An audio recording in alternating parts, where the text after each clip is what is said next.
The push-up is one of the most primitive muscle building movements that we possess. Unlike some other bodyweight exercises such as dips or pull-ups, you need absolutely nothing to perform this movement.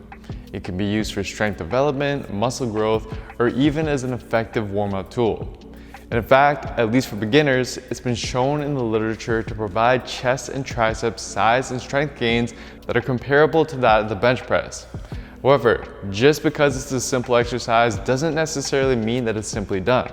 Due to the high amount of muscle mass and joints which are involved in this exercise, there's a lot that can go wrong, which, as you'll see, is not only detrimental for growth, but is also problematic from an injury and pain standpoint, since we tend to do push-ups with a lot of volume, and the wear and tear from improper form can accumulate very quickly. So, in this video, I'll share what the most common and problematic push-up mistakes are and how to fix them right away so that you can start seeing faster growth while avoiding potential injury down the road. The most common mistake people make with their push-ups is flaring their elbows out, commonly as a result of using a hand position that's too wide, thinking that this is going to better target and grow their chest. But instead, it actually does the opposite, while putting our shoulders at a greater risk for injury. Because whenever we do any pressing motion like a push-up, we want our elbow angle to line up with our chest fibers in order to best activate them. But what happens when we use a wide grip is that not only is the range of motion shortened, but our body is also forced to flare the elbows out to the sides whenever we get to the bottom position. So now, as you can see, the elbow angle and the tension is now best lined up with the front delts instead of the chest, which is what we want to avoid. In fact, multiple studies comparing a wider grip with the elbows flared out to a narrower grip with the elbows tucked in have indeed found not only significantly less chest activation with the wider grip, but also less activation of the triceps and less strength and power improvements, likely due to the reduced range of motion.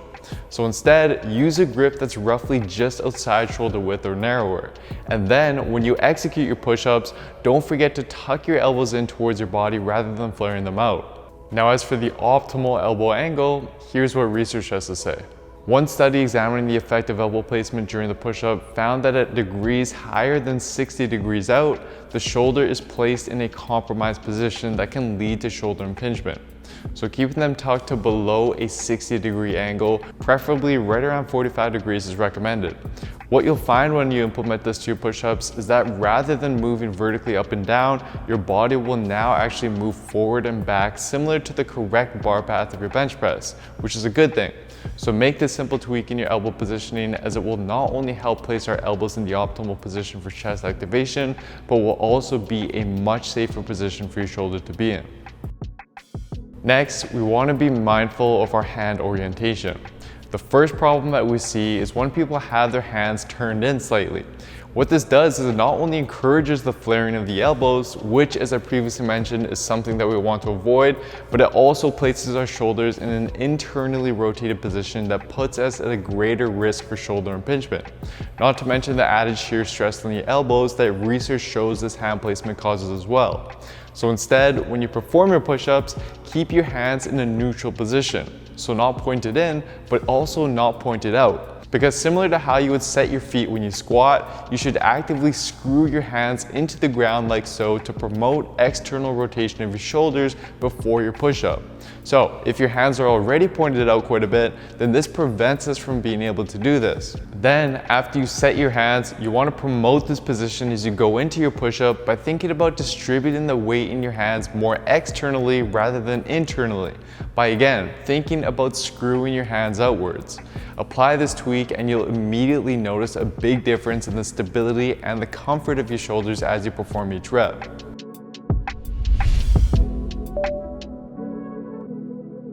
Most people are unaware that by making very simple adjustments to your push-up form, you can actually emphasize specific muscles more than others, which is beneficial when you want to specifically focus on working a certain muscle group, like during a chest-focused workout or an arms-focused workout, for example. To do this, we mainly want to pay attention to what our elbows and shoulders are doing during the movement. For instance, if we wanted to make the push-up more chest focused, then we would want to limit the amount of flexion that our elbow experiences by moving our hands back a touch during the setup and then keeping our elbows stacked right on top of our wrist as we execute the push-up. What this will do is it'll place more tension on the chest and less tension on the triceps, which is exactly what a 2005 paper found when comparing several different push-up variations. On the other hand, if we wanted to make the push-up more triceps and arms focused, then we want to maximize the amount of flexion our elbow experiences instead. This can be done by tucking the elbows in and dropping them down and back as far away from your hands as you're capable of doing comfortably during the push-up, as opposed to keeping them stacked over your wrist like in the chest focus variation. This subtle tweak will take the triceps through a greater range of motion and hence place more tension on them rather than on other muscles like the chest and the shoulders. And lastly, if we wanted to emphasize the shoulders a little more, then we would want to elevate our feet up onto a high enough platform or perform a pike push-up. Similar to the effect of adjusting the incline of a bench further and further up as we press, the added shoulder flexion in these variations will shift more and more of the tension to the shoulders rather than the chest or the triceps. So play around with these variations and place them in your routines based on what muscle you want to emphasize the most.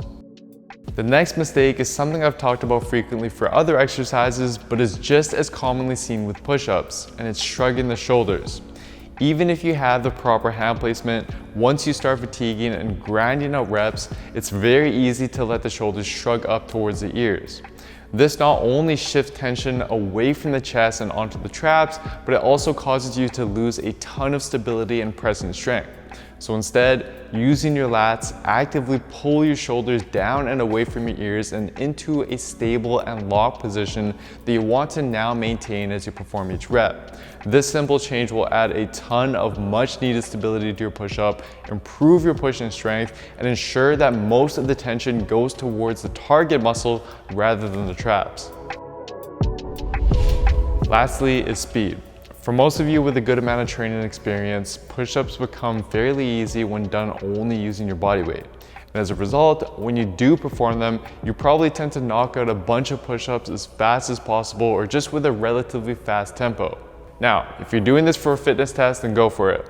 However, if you're regularly using push-ups as part of your training program to build muscle, then you aren't going to benefit as much for a couple of reasons. Illustrating these reasons is a study that examined different tempos during the push-up. The researchers found greater chest activation and significantly greater triceps and rear delta activation as the speed of the push-up slowed down from 1.5 seconds per push-up to 2 seconds per push-up to 2.5 seconds per push-up, which provided the greatest activation. What's even more of a concern though is that doing push-ups with a fast tempo resulted in 135% greater shear force and 163% greater torque on the elbow joints, which is a major concern if you're doing quite a lot of volume with the push-ups, since over time this can cause excessive stress and pain to the elbow joint. So if push-ups have gotten pretty easy for you, then instead of just trying to bang out more and more push-ups with a relatively fast tempo, slow it down and take at least 2.5 seconds to perform each push-up. You can even slow it down even further to 5 or 6 seconds per push-up if you need some added difficulty, because doing so will enable you to stress and grow your target muscles to a greater degree as you get stronger over time, while placing less unwanted stress on your joints. So hopefully you're able to see that there's a lot more that goes into even the simplest of exercise like the push-up. Yet, if you want to see the best results while minimizing your risk of injury, then you need to apply this same level of detail to each and every one of your exercises in your routine. And for a step-by-step program that does all of this for you by showing you not only the workouts to do every week, but then how to execute those workouts and exercises to maximize your results, then simply head on over to builtwithscience.com and take our analysis quiz to determine which program is best for you and your body. It doesn't matter whether you have full access to a gym, just a set of dumbbells, or just your body weight. We have science-based programs that will work for you just like it has for thousands of our members. Anyways, that is it for today. I hope you enjoyed this one. Please don't forget to show your support by giving the video a like, leaving a comment down below as to what you'd like to see me cover next, subscribe to the channel, and turning on notifications for the channel as well, as this all really does help me out. Thank you so much, everyone, and I'll see you next time.